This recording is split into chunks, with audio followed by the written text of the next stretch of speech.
राज्य उत्तराखंड में राजकीय मेडिकल कॉलेज श्रीनगर से संबद्ध बेस अस्पताल श्रीकोट में डायलिसिस की सुविधा बंद पड़ी हुई है। इससे यहां आने वाले मरीजों को काफी दिक्कतों का सामना करना पड़ रहा है। इसे लेकर जनता में आक्रोश है, तो वहीं कांग्रेस भी मामले को लेकर सरकार पर हमलावर हो गई। इसी कड़ी में कांग्रेस नेता गणेश गोदियाल के नेतृत्व में कांग्रेसियों ने बेस अस्पताल में मुख्य गेट पर धरना दिया। इस दौरान वे स्वास्थ्य मंत्री धन सिंह रावत पर हमलावर नजर आए। उन्होंने मुख्यमंत्री से स्वास्थ्य मंत्री को पद से हटाए जाने तक की मांग कर डाली। कांग्रेस नेता गणेश गोदियाल ने आरोप लगाया कि बीते 3 महीनों से स्वास्थ्य मंत्री धन सिंह रावत के अपनी ही विधानसभा सीट के मेडिकल कॉलेज में डायलिसिस यूनिट बंद पड़ी है। इससे लोगों को काफी परेशानी हो रही है, लेकिन मामले में कुछ भी कार्रवाई नहीं हो रही है।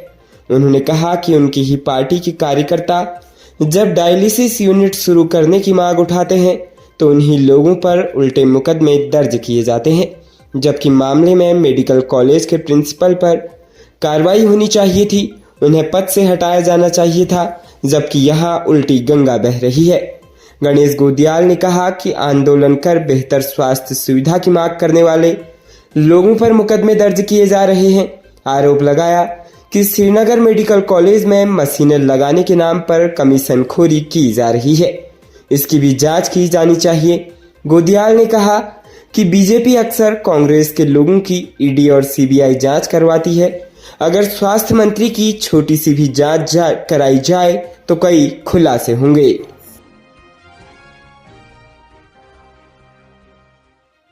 प्रदेश के केदारनाथ विधानसभा सीट पर उपचुनाव को लेकर कल यानी बुधवार को वोट डाले जाएंगे, जिसके लिए पोलिंग पार्टियां रवाना हो गई है। बीते कल दूरस्थ पोलिंग बूथ के लिए कल ही 7 पोलिंग पार्टियां रवाना हो गई थी, जबकि आज अगस्त्यमुनि क्रीड़ा मैदान से 166 पोलिंग पार्टियां रवाना हुई। वहीं वोटिंग को लेकर सुरक्षा के पुख्ता इंतजाम कर लिए गए हैं। रुद्रप्रयाग जिला निर्वाचन अधिकारी सौरभ गहवार ने बताया कि केदारनाथ विधानसभा में तैनात कार्मिकों के लिए पोस्टल बैलेट की सुविधा उपलब्ध कराई गई है। निर्वाचन आयोग की ओर से जारी दिशा निर्देशों के अनुसार विधानसभा में दिव्यांग बूथ समेत बुजुर्ग, युवा और यूनिक बूथ तैयार किए गए हैं, जिसमें संबंधित क्षेत्र या गांव के मतदाताओं से कल होने वाले मतदान में अनिवार्य रूप से मतदान करने की अपील की गई। उन्होंने बताया कि केदारनाथ उपचुनाव में वोटिंग को लेकर कुल 173 पोलिंग बूथ बनाए गए हैं, जिसमें बीते सोमवार को 7 पोलिंग पार्टियों को उनके गंतव्य के लिए रवाना कर दिया गया था। इसके साथ ही आज सभी पोलिंग बूथों के लिए पोलिंग पार्टियां रवाना कर दी है। मुख्य विकास अधिकारी जीएस खाती ने बताया कि केदारनाथ विधानसभा में इस बार 90,875 मतदाता हैं, जिनमें 44,919 पुरुष और 45,956 महिला मतदाता शामिल है। केदारनाथ विधानसभा को 2 जोनल एवं 27 सेक्टर में बांटा गया है। सुरक्षा के मद्देनजर वन क्षेत्र में क्षेत्रीय वन अधिकारी और संवेदनशील बूथों पर सीपीएफ टीम भेजी गई है। प्रदेश की राजधानी देहरादून के थाना क्लेमेंट टाउन क्षेत्र के अंतर्गत एक निजी विश्वविद्यालय में पढ़ने वाली साउथ अफ्रीकी छात्रा के साथ दुष्कर्म के मामले में पुलिस ने जांच आगे बढ़ाते हुए घटनास्थल का निरीक्षण किया। जांच में पुलिस को जानकारी मिली कि छात्रा विश्वविद्यालय कैंपस के बाहर किसी निजी हॉस्टल में रह रही है, जबकि निजी हॉस्टल मालिक ने विदेशी छात्रा के रहने की सूचना पुलिस को दी या नहीं, इसकी भी जांच की जा रही है। पुलिस आरोपी छात्र को भी पूछताछ के लिए बुलाने की कार्रवाई कर रही है। जांच में मिली जानकारी के मुताबिक छात्रा पहले विश्वविद्यालय के हॉस्टल में रह रही थी। छात्रा की ओर से विश्वविद्यालय के हॉस्टल से बाहर रहने का प्रार्थना पत्र दिया गया, जिसके संबंध में विश्वविद्यालय प्रशासन की ओर से छात्रा के परिजनों से इसकी अनुमति मांगी गई। 28 अक्टूबर को जब छात्रा के परिजनों ने बाहर रहने के लिए स्वीकृति प्रदान की तो इसी दिन छात्रा बाहर हॉस्टल में चली गई, जबकि छात्रा ने विश्वविद्यालय में एक प्रार्थना पत्र दिया कि उसे घूमने के लिए मसूरी जाना है। इसके बाद 29 अक्टूबर को छात्रा ने दुष्कर्म होने की जानकारी पुलिस को दी। जबकि ये शिकायत 30 अक्टूबर को दिल्ली में दर्ज कराई है। छात्रा ने स्थानीय स्तर पर पुलिस को घटना की सूचना क्यों नहीं दी, इसकी भी जानकारी जुटाई जा रही है। गौर है कि साउथ अफ्रीका की छात्रा ने 30 अक्टूबर दिल्ली के कश्मीरी गेट पुलिस को शिकायत दी कि 29 अक्टूबर को सूडान के छात्र ने देहरादून में उसके साथ दुष्कर्म किया।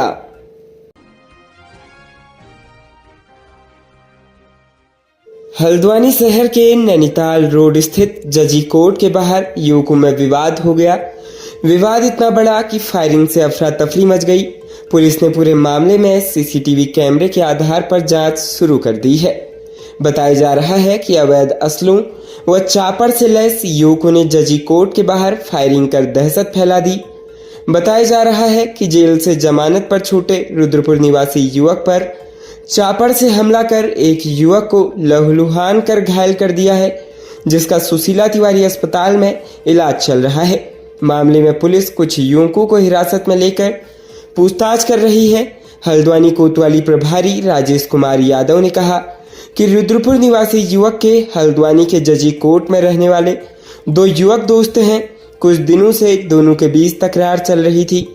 रुद्रपुर निवासी युवक मारपीट के मामले में जेल में बंद था और कुछ दिन पहले ही जमानत पर छूटा है।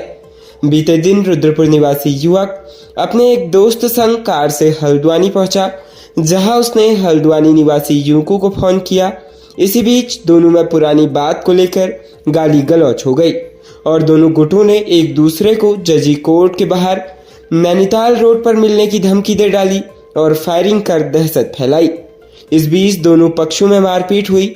मारपीट में हल्द्वानी निवासी युवकों ने रुद्रपुर से आए युवक पर चापड़ से हमला कर दिया, जिससे वह लहूलुहान होकर जमीन पर गिर पड़ा। सूचना पर पहुंची पुलिस ने राहुल को अस्पताल पहुंचाया। घटना के बाद हमलावर युवक फरार हो गए। कोतवाल ने बताया कि कुछ युवकों को हिरासत में लेकर पूछताछ की जा रही है। पुलिस का कहना है कि मामले में किसी भी तरह से कोई तहरीर नहीं मिली है। तहरीर मिलने पर प्राथमिकी दर्ज की जाएगी। अल्मोड़ा से हल्द्वानी को जोड़ने वाला NH 109 क्वारब के पास लोगों के लिए खतरा बना हुआ है। लोग जान जोखिम में डालकर आवाजाही करने को मजबूर हैं। वहीं केंद्रीय सड़क परिवहन एवं राजमार्ग राज्य मंत्री अजय टम्टा ने क्वारब में बंद मार्ग के संबंध में वैकल्पिक मार्ग तलाशने के लिए स्थलीय निरीक्षण किया। केंद्रीय राज्य मंत्री अजय टम्टा ने संबंधित अधिकारियों से वैकल्पिक मार्ग तलाशने के निर्देश दिए। उन्होंने कहा कि क्वारब के डेंजर पॉइंट में बंद मार्ग के दौरान वैकल्पिक मार्ग की तलाश जरूरी है। यह मार्ग अल्मोड़ा पिथौरागढ़ चंपावत के साथ ही बागेश्वर के लिए महत्वपूर्ण है। उन्होंने कहा कि क्वारब के समाधान के लिए TSDC द्वारा 18 करोड़ रुपए की DPR बनाई गई है। इसके लिए इन कार्यों का टेंडर भी खोल दिया गया है।